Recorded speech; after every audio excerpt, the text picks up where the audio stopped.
മധ്യ കേരളത്തിലും വടക്കൻ കേരളത്തിലും മഴ ശക്തമായി തുടരുകയാണ്. 8 ജില്ലകളിലാണ് മഴ മുന്നറിയിപ്പുള്ളത്. കണ്ണൂരും കാസർഗോഡും ഓറഞ്ച് അലർട്ട് പ്രഖ്യാപിച്ചിരിക്കുകയാണ്. കണ്ണൂരിൽ നിന്ന് വിവരങ്ങളുമായി സജോ ദേവസ്യ ചേരുന്നു. സജോ, എന്തൊക്കെയാണ് അവിടെ നൽകാൻ കഴിയുന്ന വിവരങ്ങൾ?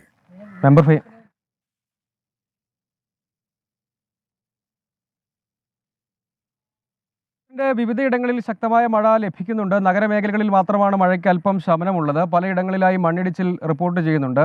നേരത്തെ ചെറുപുഴ പെരുങ്കുടൽ എന്ന സ്ഥലത്ത് വീടിനോട് ചേർന്ന മുറ്റത്തെ സംരക്ഷണ ഭിത്തി ഇടിഞ്ഞു വീട് അവിടെയുള്ള സന്തോഷ് എന്നയാളുടെ വീടിൻ്റെ ഒരു ഭാഗം തകരുന്ന സ്ഥിതി വന്നു. അങ്ങനെ വിവിധയിടങ്ങളിൽ മണ്ണിടിച്ചിൽ റിപ്പോർട്ട് ചെയ്തു. തലശ്ശേരി തലായിൽ ഒരു കിണർ ഇടിഞ്ഞു താണു.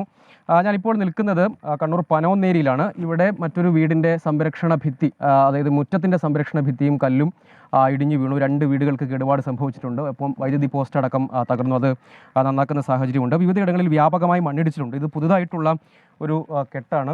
ആ കെട്ട് തകർന്നൊരു സാഹചര്യമുണ്ട്. പലയിടങ്ങളിലും മണ്ണിടിച്ചിൽ വ്യാപകമായി, കാരണം കനത്ത മഴയുണ്ട് റിപ്പോർട്ട് ചെയ്യുന്നുണ്ടല്ലേ?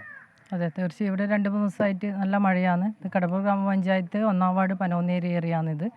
അപ്പം 2-3 ദിവസം ശക്തമായ മഴ പെയ്യുന്നുണ്ട്. അപ്പം ഇന്നലെ രാത്രി 1:30 മണി സമയത്താണ് അപകടം സംഭവിച്ചത്. കുറച്ച് കേടുപാടുകളൊക്കെ ഉണ്ടെന്ന് തോന്നുന്നു. വീട് ബാക്ക് വശമെല്ലാം ഗ്രിൽസിൻ്റെ ബാക്ക് വശമെല്ലാം പൂർണ്ണമായി തകർന്നിട്ടുണ്ട്. ഇവിടെ കുട്ടികളടക്കം ഒരുപാട് ആൾ താമസിക്കുന്ന വീടാണ്. അതാണ് വീടൊരു സാഹചര്യം. ഒപ്പം സമീപത്തെ വീടിൻ്റെ മുകളിലേക്ക് ഒരു വൈദ്യുതി പോസ്റ്റ് അടക്കം തകർന്നു വീണു.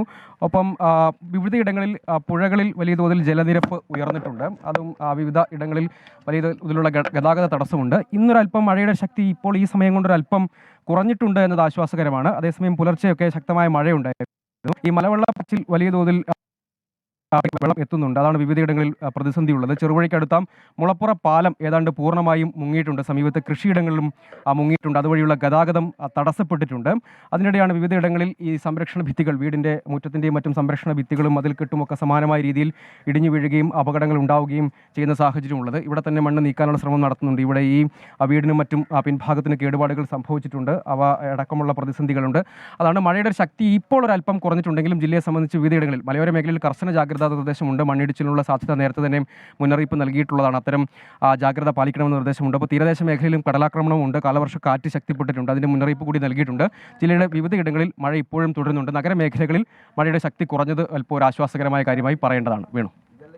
സജോ ദേവസ്യാണ് കണ്ണൂരിൽ നിന്ന് വിവരങ്ങൾ നൽകിയത്. അഭിജിത്ത് മുഴക്കുന്ന് കോഴിക്കോട് നിന്ന് ചേരുന്നു. അഭിജിത്ത്, എന്താണ് കോഴിക്കോട് ജില്ലയിലെ പൊതു സാഹചര്യം?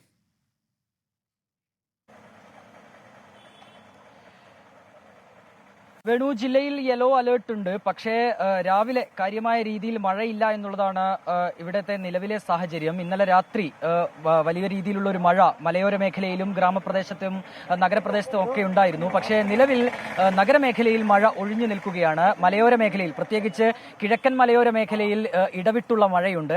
ഈ മുക്കം, കൂടരഞ്ഞി പോലെയുള്ള പ്രദേശങ്ങളിലാണ് മഴ ഇടവിട്ട് പെയ്തുകൊണ്ടിരിക്കുന്നത്. അതിനാൽ തന്നെ ഇരുവഞ്ഞിപ്പുഴയിലും ചെറുപുഴയിലുമൊക്കെ മഴ കനക്കുന്ന ഒരു സാഹചര്യത്തിൽ ഇരുവഞ്ഞിപ്പുഴയിലും ഈ ചെറുപുഴയിലുമൊക്കെ വെള്ളം കയറാനുള്ള ഒരു സാഹചര്യമുണ്ട്. അതിനാൽ താഴ്ന്ന പ്രദേശങ്ങളിലുള്ളവരോട് ഇവിടെ നിന്ന് മാറി താമസിക്കേണ്ട ഒരു സാഹചര്യം ഉണ്ടായാൽ അതിനുള്ള നടപടികൾ സ്വീകരിക്കാനുള്ള മുന്നറിയിപ്പും നൽകിയിട്ടുണ്ട്. പ്രധാനപ്പെട്ട ഒരു കാര്യം, ഇന്നലെ രാത്രിയിലുള്ള ശക്തമായ മഴയിൽ മരങ്ങൾ കടപുഴകി വീഴുന്ന ഒരു സാഹചര്യം ഉണ്ടായിരുന്നു. ദേശീയപാതയിൽ ഉൾപ്പെടെ ഗതാഗതം സ്തംഭിക്കുന്ന ഒരു സംഭവം ഉണ്ടായി. ഇന്നലെ കടലുണ്ടിയിൽ അബ്ദുൾ ബഷീർ എന്നയാളുടെ വീടിന് മുകളിലേക്ക് മരം വീണ് വീടിന്റെ മേൽക്കൂര പൂർണ്ണമായും തകരുന്ന ഒരു സാഹചര്യം. ഒപ്പം തന്നെ കുറ്റ്യാടി വേളത്ത് കാറിന് മുകളിലേക്ക് മരം വീഴുന്ന ഒരു സാഹചര്യം ഉണ്ടായി. കാർ യാത്രികർ അത്ഭുതകരമായാണ് രക്ഷപ്പെട്ടത്. ഏതായാലും ഇന്ന് ആ രീതിയിലുള്ള നാശനഷ്ടങ്ങൾ ഒന്നും തന്നെ റിപ്പോർട്ട് ചെയ്തിട്ടില്ല. അത് ഏറെ ആശ്വാസകരമായ കാര്യമാണ്. മഴ ഒഴിഞ്ഞു നിൽക്കുന്നുണ്ട് നഗരപ്രദേശത്ത്. പക്ഷേ ഈ മലയോര മേഖലയിൽ ഇടവിട്ടുള്ള കനത്ത മഴ ഇപ്പോഴും തുടരുകയാണ്. വേണു.